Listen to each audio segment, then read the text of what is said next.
মানে কি হয়েছে? একটা গরিব একটা বাইরে বেরিয়েছে, পাথরের সামনে এমন অবস্থা, তার হাত পা ভেঙে একদম অবস্থা খারাপ।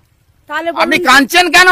এই কষ্ট এই রাস্তার জন্য মানুষ কি জীবন নেবে? লোকসভার আগে থেকে শুরু হয়েছে এই অবস্থা, এটা বলুন।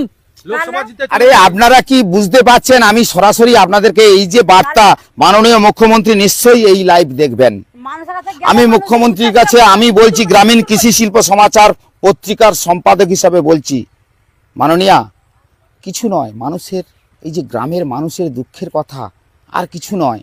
তাদের কথা যদি আপনি নিশ্চয়ই আমার লাইভে দেখছেন, শুনছেন, তাদের চোখের জল কিছু নয়, একটু যদি মুছিয়ে দেন তারা এতটা খুশি হবেন।